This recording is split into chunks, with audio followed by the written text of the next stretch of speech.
Chapter 16 Lazy Laurence. Laurie went to Nice intending to stay a week, and remained a month. He was tired of wandering about alone, and Amy's familiar presence seemed to give a home-like charm to the foreign scenes in which she bore a part. He rather missed the petting he used to receive, and enjoyed a taste of it again, for no attentions, however flattering, from strangers, were half so pleasant as the sisterly adoration of the girls at home. Amy never would pet him like the others, but she was very glad to see him now, and quite clung to him, feeling that he was the representative of the dear family for whom she longed more than she would confess. They naturally took comfort in each other's society and were much together, riding, walking, dancing, or dawdling, for at Nice no one can be very industrious during the gay season. But, while apparently amusing themselves in the most careless fashion, they were half-consciously making discoveries and forming opinions about each other. Amy rose daily in the estimation of her friend, but he sank in hers, and each felt the truth before a word was spoken. Amy tried to please, and succeeded, for she was grateful for the many pleasures he gave her, and repaid him with the little services to which womanly women know how to lend an indescribable charm. Laurie made no effort of any kind, but just let himself drift along as comfortably as possible, trying to forget, and feeling that all women owed him a kind word because one had been cold to him. It cost him no effort to be generous, and he would have given Amy all the trinkets in Nice if she would have taken them, but at the same time he felt that he could not change the opinion she was forming of him, and he rather dreaded the keen blue eyes that seemed to watch him with such half-sorrowful, half-scornful surprise. All the rest have gone to Monaco for the day. I preferred to stay at home and write letters. They are done now, and I am going to Valrosa to sketch. Will you come? Said Amy, as she joined Laurie one lovely day when he lounged in as usual, about noon. Well, yes, but isn't it rather warm for such a long walk? He answered slowly, for the shaded salon looked inviting after the glare without.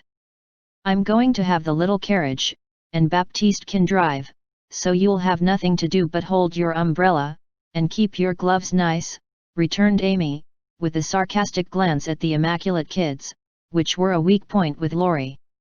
Then I'll go with pleasure, and he put out his hand for her sketchbook. But she tucked it under her arm with a sharp, "Don't trouble yourself. It's no exertion to me, but you don't look equal to it." Laurie lifted his eyebrows and followed at a leisurely pace as she ran downstairs, but when they got into the carriage he took the reins himself, and left little Baptiste nothing to do but fold his arms and fall asleep on his perch.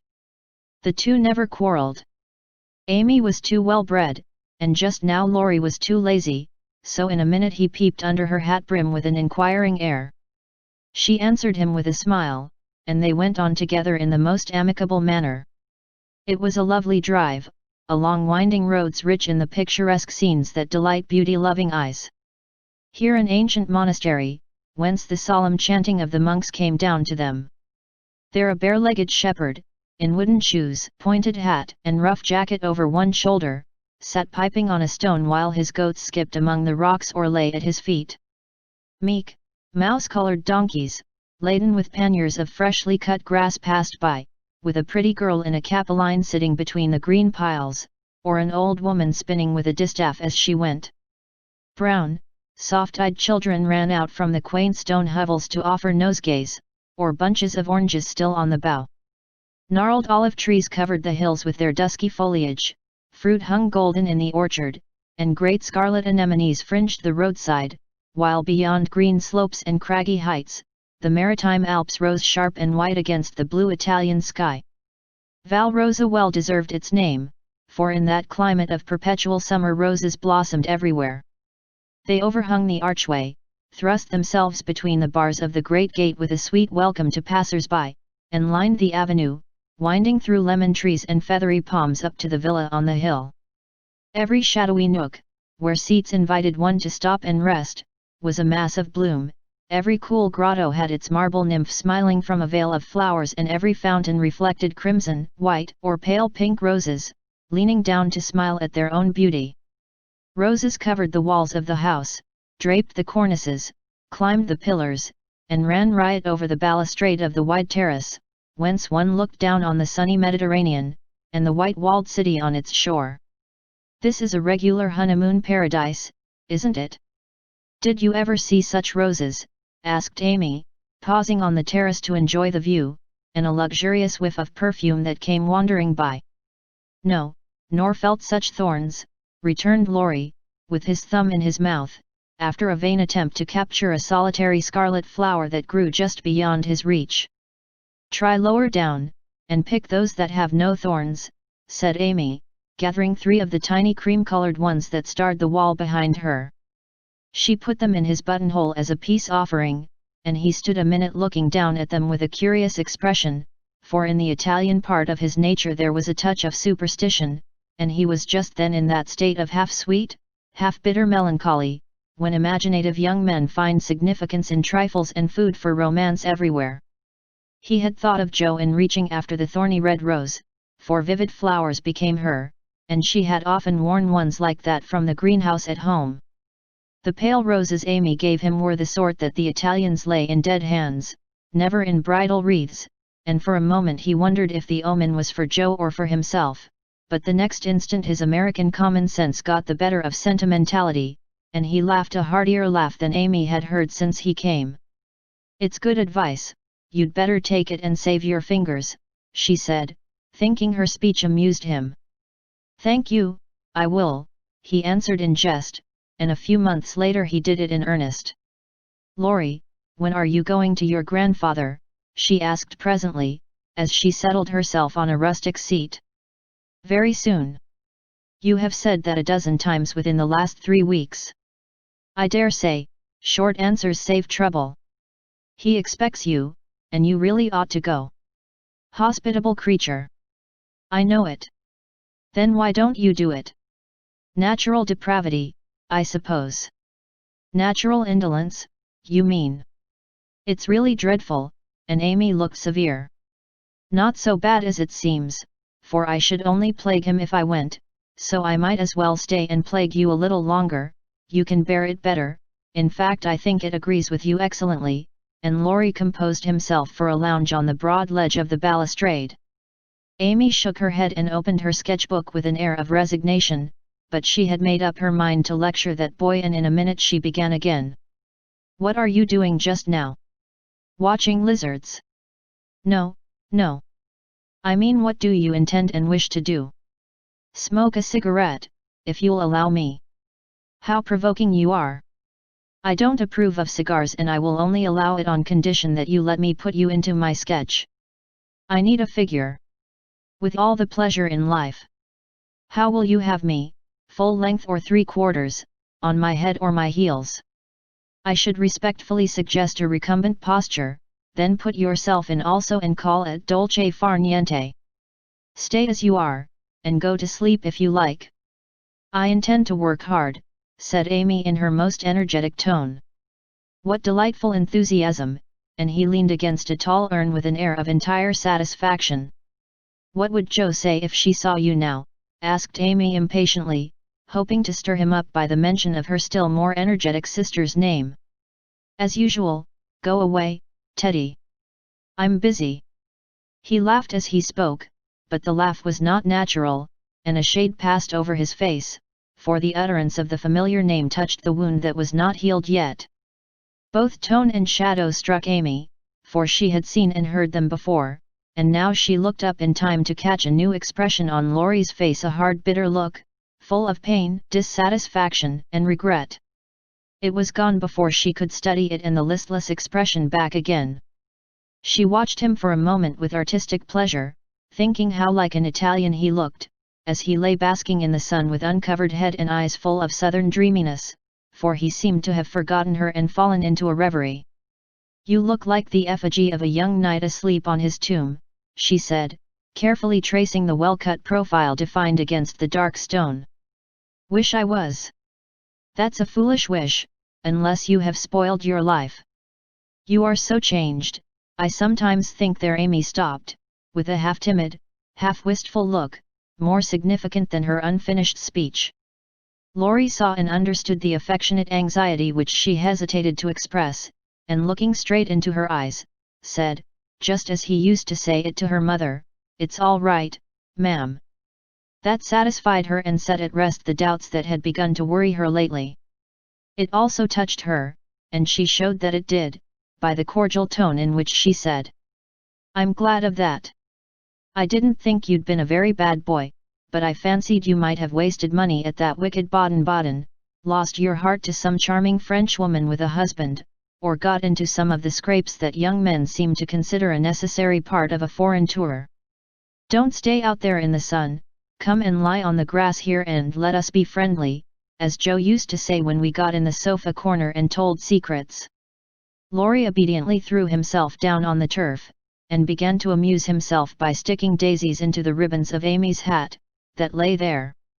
"I'm all ready for the secrets," and he glanced up with a decided expression of interest in his eyes. "I've none to tell. You may begin." "Haven't one to bless myself with. I thought perhaps you'd had some news from home. You have heard all that has come lately. Don't you hear often? I fancied Joe would send you volumes." "She's very busy. I'm roving about so, it's impossible to be regular, you know."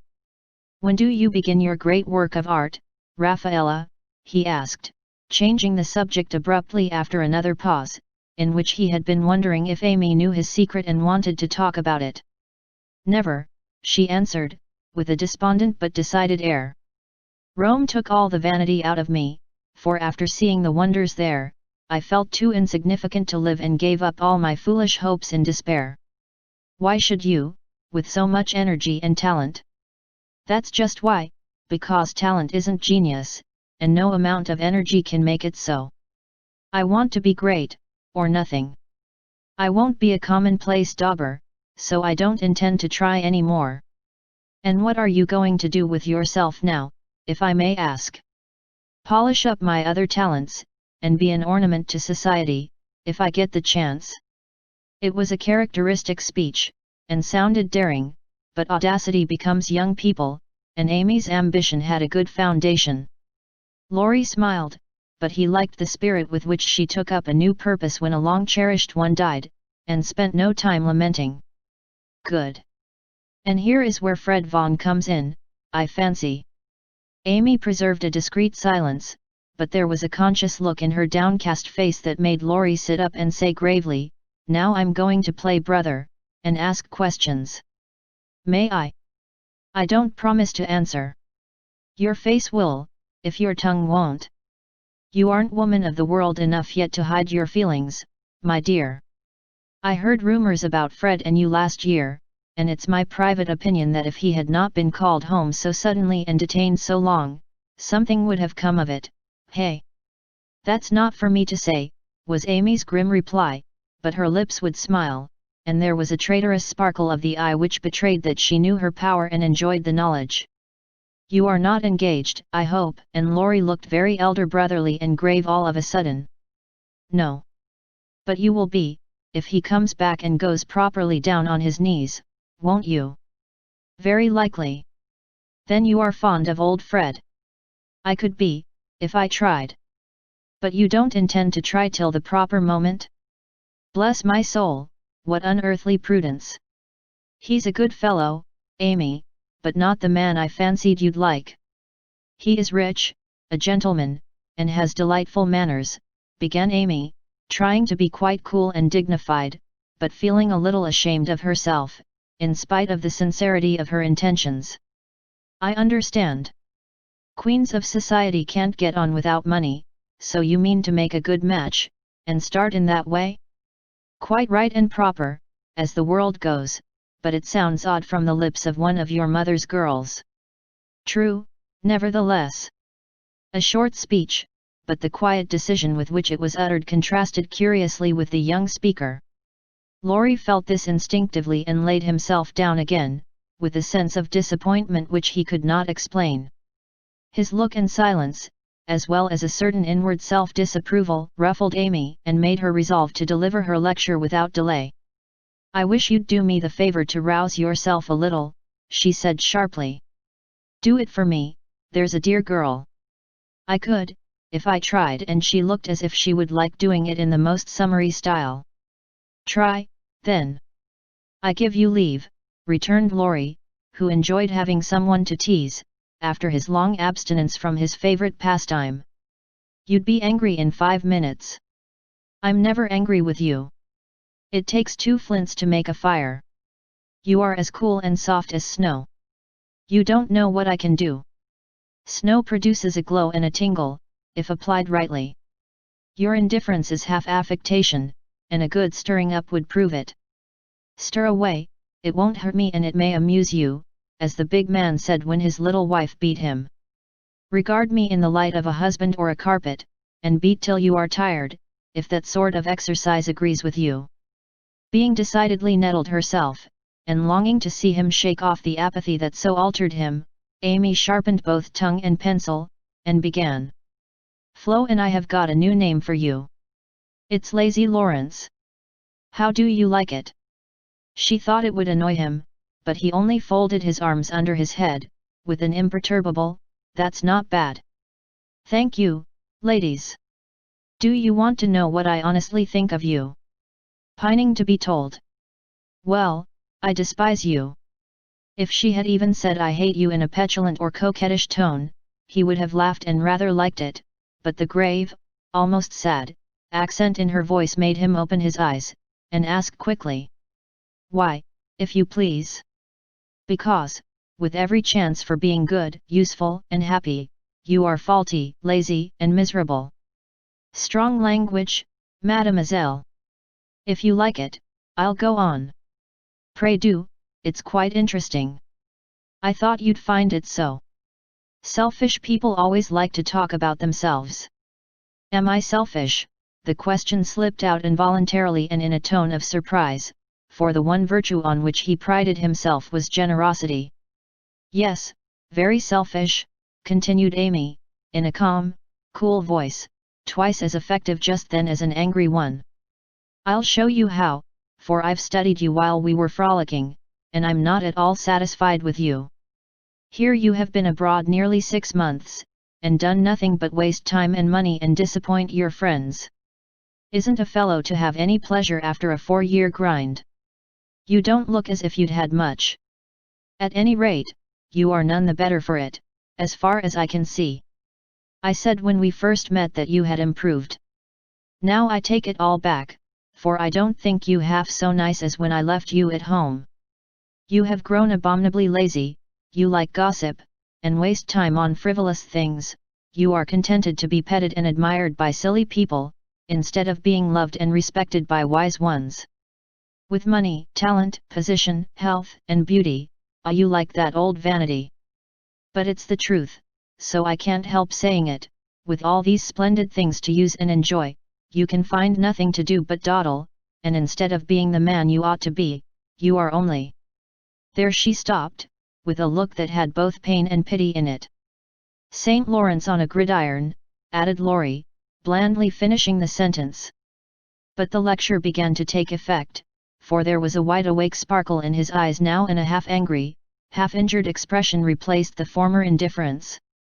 I supposed you'd take it so. You men tell us we are angels, and say we can make you what we will, but the instant we honestly try to do you good, you laugh at us and won't listen, which proves how much your flattery is worth. Amy spoke bitterly, and turned her back on the exasperating martyr at her feet. In a minute a hand came down over the page, so that she could not draw, and Laurie's voice said, with a droll imitation of a penitent child, I will be good, oh, I will be good.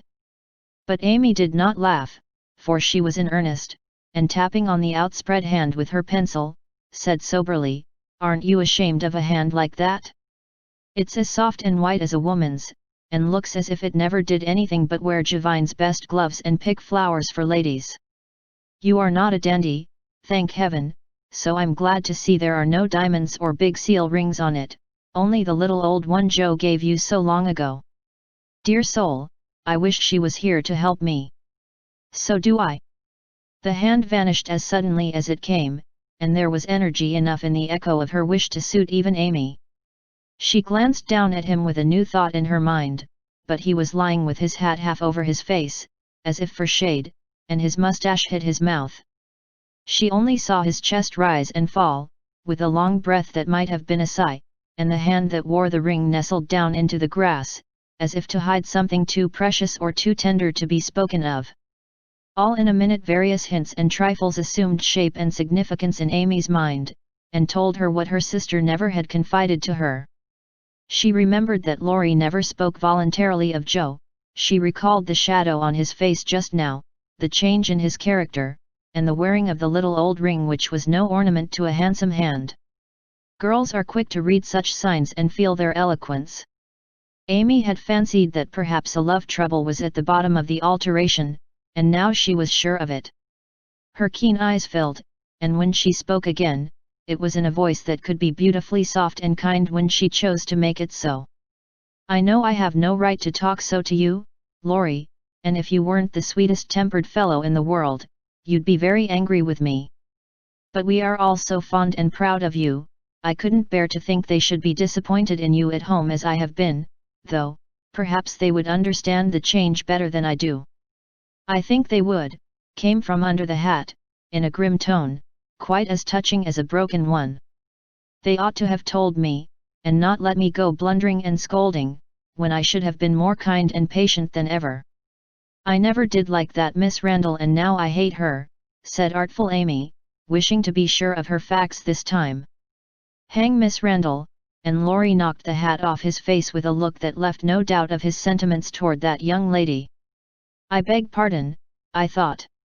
And there she paused diplomatically. "No, you didn't, you knew perfectly well I never cared for anyone but Joe," Laurie said that in his old, impetuous tone, and turned his face away as he spoke. "I did think so, but as they never said anything about it, and you came away, I supposed I was mistaken." "And Joe wouldn't be kind to you?" "Why, I was sure she loved you dearly. She was kind, but not in the right way, and it's lucky for her she didn't love me, if I'm the good-for-nothing fellow you think me. It's her fault though, and you may tell her so." The hard, bitter look came back again as he said that, and it troubled Amy, for she did not know what balm to apply. "I was wrong, I didn't know. I'm very sorry I was so cross, but I can't help wishing you'd bear it better, Teddy, dear." "Don't, that's her name for me," and Laurie put up his hand with a quick gesture to stop the words spoken in Joe's half-kind, half-reproachful tone. "Wait till you've tried it yourself," he added in a low voice, as he pulled up the grass by the handful. "I'd take it manfully, and be respected if I couldn't be loved," said Amy, with the decision of one who knew nothing about it.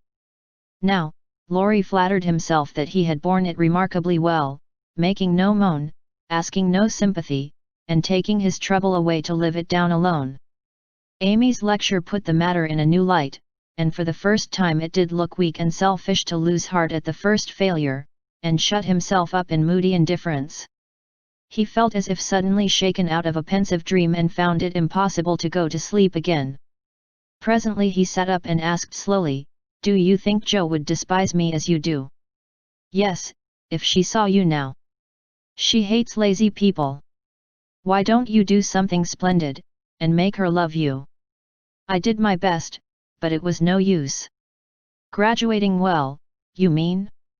That was no more than you ought to have done, for your grandfather's sake. It would have been shameful to fail after spending so much time and money, when everyone knew that you could do well." "I did fail, say what you will, for Joe wouldn't love me," began Laurie, leaning his head on his hand in a despondent attitude. "No, you didn't, and you'll say so in the end, for it did you good, and proved that you could do something if you tried. If you'd only set about another task of some sort, you'd soon be your hearty, happy self again, and forget your trouble." "That's impossible." "Try it and see. You needn't shrug your shoulders, and think, much she knows about such things. I don't pretend to be wise, but I am observing, and I see a great deal more than you'd imagine. I'm interested in other people's experiences and inconsistencies, and though I can't explain, I remember and use them for my own benefit. Love Joe all your days, if you choose, but don't let it spoil you, for it's wicked to throw away so many good gifts because you can't have the one you want." There, I won't lecture any more, for I know you'll wake up and be a man in spite of that hard-hearted girl." Neither spoke for several minutes. Laurie sat turning the little ring on his finger, and Amy put the last touches to the hasty sketch she had been working at while she talked. Presently she put it on his knee, merely saying, "How do you like that?" He looked and then he smiled, as he could not well help doing, for it was capitally done, the long, lazy figure on the grass, with listless face, half-shut eyes and one hand holding a cigar, from which came the little wreath of smoke that encircled the dreamer's head. "How well you draw," he said, with a genuine surprise and pleasure at her skill, adding, with a half-laugh, "Yes, that's me. As you are. This is as you were," and Amy laid another sketch beside the one he held. It was not nearly so well done, but there was a life and spirit in it which atoned for many faults, and it recalled the past so vividly that a sudden change swept over the young man's face as he looked. Only a rough sketch of Laurie taming a horse. Hat and coat were off, and every line of the active figure, resolute face and commanding attitude was full of energy and meaning. The handsome brute, just subdued, stood arching his neck under the tightly drawn rein, with one foot impatiently pawing the ground, and ears pricked up as if listening for the voice that had mastered him. In the ruffled mane, the rider's breezy hair and erect attitude, there was a suggestion of suddenly arrested motion, of strength, courage, and youthful buoyancy that contrasted sharply with the supine grace of the dolce far niente sketch. Laurie said nothing, but as his eye went from one to the other, Amy saw him flush up and fold his lips together as if he read and accepted the little lesson she had given him. That satisfied her, and without waiting for him to speak, she said, in her sprightly way, "Don't you remember the day you played Rari with Puck, and we all looked on? Meg and Beth were frightened, but Joe clapped and pranced, and I sat on the fence and drew you. I found that sketch in my portfolio the other day, touched it up, and kept it to show you. Much obliged. You've improved immensely since then, and I congratulate you. May I venture to suggest in a honeymoon paradise that 5 o'clock is the dinner hour at your hotel?" Laurie rose as he spoke, returned the pictures with a smile and a bow and looked at his watch, as if to remind her that even moral lectures should have an end.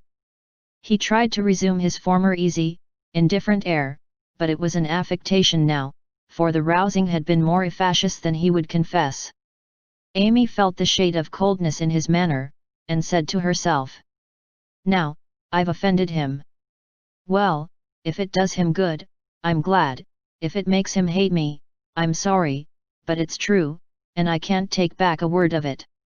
They laughed and chatted all the way home, and little Baptiste, up behind, thought that Monsieur and Mademoiselle were in charming spirits.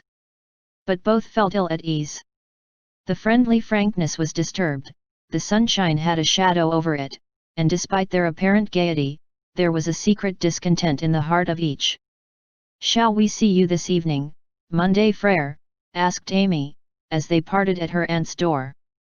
"Unfortunately I have an engagement." "Au revoir, mademoiselle," and Laurie bent as if to kiss her hand, in the foreign fashion, which became him better than many men. Something in his face made Amy say quickly and warmly, "No, be yourself with me, Laurie, and part in the good old way. I'd rather have a hearty English handshake than all the sentimental salutations in France. Goodbye, dear," and with these words, uttered in the tone she liked, Laurie left her, after a handshake almost painful in its heartiness. Next morning, instead of the usual call, Amy received a note which made her smile at the beginning and sigh at the end. "My dear mentor, please make my adieus to your aunt, and exult within yourself, for lazy Laurence has gone to his grandpa, like the best of boys. A pleasant winter to you, and may the gods grant you a blissful honeymoon at Val Rosa. I think Fred would be benefited by a rouser. Tell him so, with my congratulations. Yours gratefully, Telemachus." "Good boy. I'm glad he's gone," said Amy, with an approving smile. The next minute her face fell as she glanced about the empty room, adding, with an involuntary sigh, "Yes, I am glad, but how I shall miss him."